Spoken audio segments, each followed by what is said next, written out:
And Football at 4 is powered by the Inside the Birds podcast. It's brought to you by Bet365. Whatever the sport, whatever the moment, it's never ordinary at Bet365. Of course, Andrew DiCecco on a Thursday. We got a lot to dive into. Andrew's been cranking out some stuff over at InsideTheBirds.com. Make sure you check that out. And he's got his positional previews. And we talked a little bit earlier today about the article over at ESPN.com where Aaron Schatz mentioned one suggestion for every team to add between now and training camp. Let's first bring in Andrew DiCecco from the Inside the Birds podcast, InsideTheBirds.com, as he joins us on a Football at 4 Tuesday. Andrew, welcome back, man. How are you? How's it going, Mike? Great to be with you. As always, man, it's a fun time. We're getting ready for summer, but inside 1 month till training camp. That means July 22nd, back out there, grinding it out, getting ready for camp. You know, and many people look at this Eagles team. Let's start there, Andrew. Do you think this is a finished product before they get to the July 22nd report date? As of right now, I'm inclined to say yes. And listen, I've been a big believer in allowing the players that you've devoted time to developing to go out there and prove it with these extended opportunities. And then if you're not getting what you see or what you envision from those players, well, then maybe you look outside and try to get a reinforcement. But they've dedicated so much time to the different players that we've talked about that maybe a lot have questions about. So I think you want to see what you have there first. All right, Andrew, if they do something outside of the organization and say, you know what, let's bring in another guy, is there a spot where you would say they don't need to, but if they do, these would be the spots? Yeah, so there's really two spots, and they're both on defense. I would say at linebacker. They're extremely light there at linebacker. Obviously, Jihad Campbell is due on the field sometime in August, and Nakobe Dean has an uncertain timeline. So, Mike, they really just have Zach Baun, Jeremiah Trotter Jr., Dallas Gant, and Lance Dixon, who's a rookie free agent out of Toledo. So they really need just another body there to handle some of these reps in training camp. You can't go into camp with just 4 healthy players at that position just for rotational purposes. And then defensive tackle might be a spot where they don't have a veteran, so you kind of look at it and say, okay, well, Moro Ojomo is going to take a big leap this year. At least that's what the Eagles are expecting, and I think he will as well. Jordan Davis, there's a lot of eggs in that basket, and him being able to play more than 37% of the defensive snaps, which he played last year. But if you need another player to supplement in, especially if you don't believe that Ty Robinson's ready to take on a sizable workload, well, then an experienced defensive tackle just to add depth might make some sense. You know, it's interesting. Pro Football Focus just put out its unit rankings. They have the Eagles linebackers number 1. Now, I think that's based on Nakobe Dean's grades from last year. And here we are saying, well, they could possibly use another guy there. But a lot of this is predicated on wild cards. Dean and his injury. And then, of course, you got a rookie in Jihad Campbell who's also hurt. So while they had the number 1 unit last season, it's still a fair question mark. Yeah, I think so. And you know I'm a big Nakobe Dean guy. Many will tell you that C.J. Gardner-Johnson was the heartbeat of that defense, or at least that's what they're led to believe. But in my opinion, it was Nakobe Dean. His mentality, his toughness, his vision for what he wants the defense or wanted the defense to look like, that all was exuded through him. He channeled that energy. And you talk about all the leadership qualities and what he's able to bring from a physicality standpoint, right? Attacking the line of scrimmage and really just being that tone setter. I'm curious to see when he works his way back. But to answer your question, yeah, they just don't have a lot of bodies there right now. You don't question the talent, especially Jihad Campbell, Zach Baun, Nakobe Dean, and Trotter Jr. is a player the Eagles really like. But just for rotational purposes, they could stand to add another player there ahead of camp. Talk with Andrew DiCecco, Football at 4. By the way, Pro Football Focus also ranked the top 10 defensive lines in the NFL.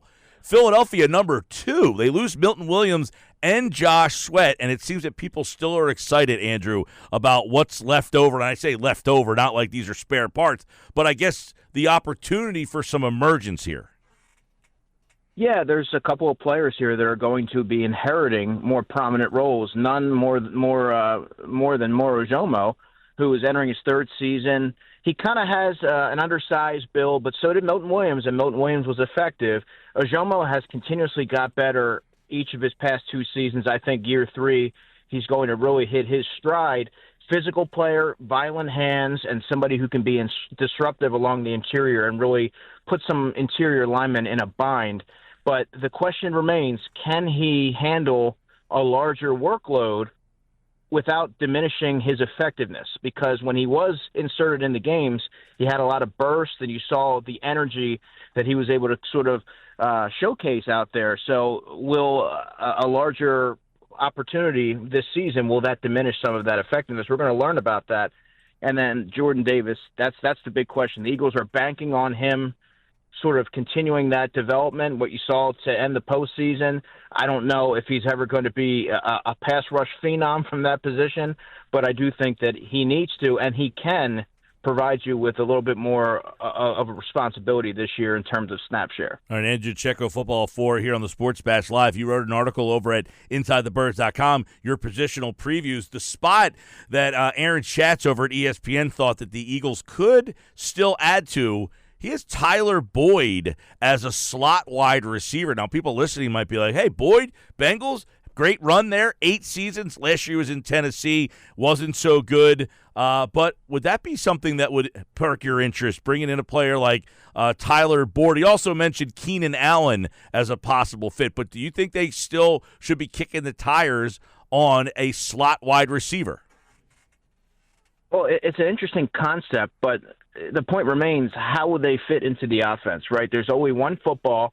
They already had a difficult time getting the ball to Dallas Goedert. Jahan Dotson, I think, is a prime candidate for a bounce-back season, and even he, 25, 30 catches would be a bounce-back because he had just 19 last season. But and Tyler Boyd's a nice player. He's more of an intermediate route type of player who quarterbacks have really leaned on. He can be a good security blanket, but he would probably be a fourth receiver here. And you have guys like Johnny Wilson and Anais Smith and Danny Gray and Terrace Marshall, who's another player that I think you're going to want to highlight because he has he'll have a decent shot to crack the roster. So they have some bodies there. I don't know that you make a move at that position, Mike, until you're certain that the players that you have already in the fold aren't able to step up and seize that opportunity. Right, so you got Brown and Smith. We know that. Dotson seemingly is the lock to be the number 3. And then after that, you've got this whole group of guys. Is there somebody in that group that we don't know a lot about that you are definitely going to be keeping an eye on? Yeah, Danny Gray is a player that I've been talking about really since prior to the 2022 NFL Draft. I interviewed him on the Inside the Birds platform for Draft Dreams. I liked him coming out of SMU. He didn't really reach expectations there with the 49ers. He was a third-round pick, picked 105, I believe, back in 22. And injuries played a part of it. But talking to him last year, you got the sense that he had this different perspective, seeing things differently. He mentioned that he probably would have done some things differently or approached it differently with the 49ers. And he was really focused on getting better. And he has no lack of confidence. He said, if I was here last summer for training camp, you better believe I would have made the 53-man roster. And he said, I'm not arrogant. It's just the amount of confidence that I have in my skill set and my ability. And he's also a player that, folks may not know this, but when he was on the scout team last year, he was often tasked with emulating the top receiver of whoever the Eagles were playing that week. And Jamar Chase was a player that he had to really study that week for an example. And he would give the starting secondary fits throughout the season and really prepare them for what was to come. So you see the skills. Maybe he's able to put it all together. Of course, now he has that continuity with Kevin Patullo, who was the pass game coordinator last year, and wide receivers coach Aaron Moorhead. The ability, you can't deny it. He runs a 4.33. He looked pretty good in OTAs. He catches the ball well, and he has good quickness. But now it's about where can you showcase your value, because they have vacancies at kick returner. He repped the kick returner in practice last year. He also did that in practice from what we saw from the media-attended OTA sessions. So maybe if you're able to really showcase your skill and maybe a broader skill set, you can make things interesting there for that fifth receiver spot. All right, let's look at running back. You previewed them over at InsideTheBirds.com and asked the question, do they have enough around Saquon Barkley so he doesn't have to get 350-plus touches this year? Yeah, exactly. So one of the primary takeaways, at least from my vantage point from the spring, was that Saquon Barkley has a new approach to the offseason, knowing that it's okay to balance the training and the rest of the recovery, where earlier in his career he was hell-bent on getting after it and being motivated by other colleagues, Derrick Henry and Christian McCaffrey posting stuff on social media, and he felt the need that he had to go one-up them. That's just that competitive nature. But he tapped into his resources this year, trainers, coaches, fellow running backs, and he now has a different perspective where he knows that it's okay to scale it back and know when to scale it back because you have to prepare for the season ahead. I think for preservation purposes, it would serve the Eagles well to mix in some of the other running backs, which I believe they will this season. I think Will Shipley, as a complimentary change of pace running back, is going to be somebody that the Eagles look to this season, more kind of maybe even a little bit more than Kenny Gainwell, because he can catch the football well. The question with him becomes pass protection. And then A.J. Dillon, of course, was signed as a free agent. He has that between the tackles power. He doesn't necessarily have this. He doesn't have the same burst, but there's a lot of things that he can bring in terms of look at him as a closer. And in certain situations where Saquon Barkley was forced to miss a game or two, well, A.J. Dillon would be the player who's going to handle the 18 to 22 carries or what have you because he's more equipped to do that. So they have a lot of good players and pieces there that I think blend well together. And for the offense to ultimately evolve, you have to be strategic in how you utilize Saquon Barkley and really start to tap into that passing game. All right, Andrew DiCecco, Football at 4.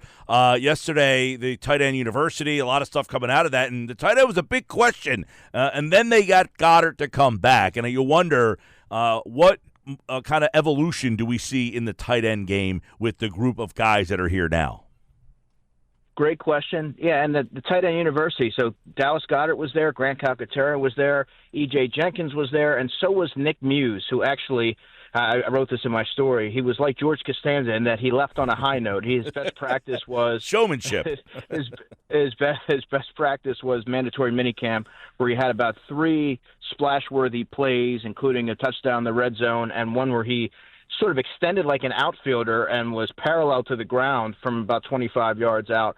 But I really like what they have there. All of a sudden, this is a pretty deep tight end room and versatile. And so you see Dallas Goedert, and I have to think, we say this every year, this has to be the year where he really is a little bit more involved. And if not more involved in terms of volume, maybe they get creative in how they utilize him, because the middle of the field has been underutilized, and I think Goddard's ability to stretch defenses vertically and really put that type of unique stress on defenses has been something that the Eagles haven't really turned to. So I'm curious to see under Kevin Patullo if they try to maximize Goddard's ability, because he is, when healthy, one of the best players at that position. Then, of course, you have Grant Calcaterra, who can catch really well. He's been a great story of development. I think you have to give credit to Grant, but also tight ends coach Jason Michael. Grant is somebody that Jalen Hurts has trust in. He doesn't give you much as a blocker, though he is willing. But I think right now he's probably entrenched in that number 2 spot. And then they signed 2 free agents, and Harrison Bryant and Kylan Granson, that feel like they're duking it out for a position that may or not exist at the number 3 tight end spot, because the Eagles had a lot of success last season going with 2 and then elevating a player from the practice squad. All right, Andrew DiCecco, let's fire off a couple of quick listener questions here, the mailbag edition. We'll do 5 quickies with Andrew DiCecco here. Andrew, number 1, how much influence will special teams play have on that wide receiver room? Wow, that's a great one, and that's like music to my ears, because this is the stuff that doesn't get talked about enough, and it's going to play a huge factor, because you have to look at it in terms of how coaches are going to view the game day value. You can only dress so many players. So, for example, someone like an Anais Smith, he's only a slot player, and if he's not going to factor into the top 3 or 4 of the rotation, and he can't help you, let's say, on punt return or kickoff coverage, well, what would be the purpose of activating him? I think someone like a Danny Gray, who potentially can return kicks and be that vertical threat, because speed is at a premium in today's NFL. That's some value. Johnny Wilson, playing 24% of the special team snaps last year and doing the dirty work as a blocker on offense, probably doesn't get talked about enough, doesn't show up in the box score, but that's something that I think could give him a leg up over some of those challengers. But Terrace Marshall is somebody that I mentioned. He hasn't played much special teams at all in his career, but if he can give you a little bit more of a pass-catching upside, I think he can certainly fulfill some of the duties that Johnny Wilson had to do last year. But it's going to be really interesting to see how this pans out, because the X factor here to me is Ainias Smith, because he was a decorated punt returner at Texas A&M. And if he's able to showcase that ability and maybe hold off Avery Williams in that department, let's say, well, then he will have value on game day, and he'll be your punt returner. Good question. Good point, because somebody asked this question. Andrew, is Avery Williams, in your mind, the front runner for the return jobs? Right now, I would say yes, but it's also important to note that he was sidelined for OTAs with an undisclosed injury. But when you hear Nick Sirianni practically gush over this player, which was a pretty innocuous signing, I think a lot of us sort of glossed over it. And he mentioned, he sort of implied that they have plans to involve him offensively. Now, they're listing him as a wide receiver. He played cornerback and running back for the Falcons. So he has some type of explosive qualities, and I think because of that, he has the inside track. But if someone like Ainias Smith really emerges and can give you a little bit at receiver and flash there, but if he can emerge as a punt returner, well, then I think you can use Avery Williams as that kick returner and then sporadically utilize him offensively. All right, Andrew DiCecco, a couple more in the mailbag here. Is there an upgrade on the roster to Johnny Wilson, or will he be that wide receiver for this year? Yeah, it's a great question. I see we're getting a lot of wide receiver questions, and I think if you look at someone who can, it's not apples to apples, but if you look at someone who can fulfill a similar role, Terrace Marshall's a bigger-bodied wide receiver. I think if he shows a willingness to be able to mix it up, play selfless football, and do that dirty work to free up teammates and things like that, he's going to have that shot to step up and take that type of role, because he gives you more as a pass catcher. At least he's proven that. Over 800 receiving yards in his career, and he looked good. He looked good in OTAs. He has some chemistry with Devontae Smith. Looked like Jalen Hurts. Didn't have any issues going his way. You know, normally when you have a newer target there in the past, Jalen has to develop that kind of chemistry, but that wasn't necessarily the case this spring.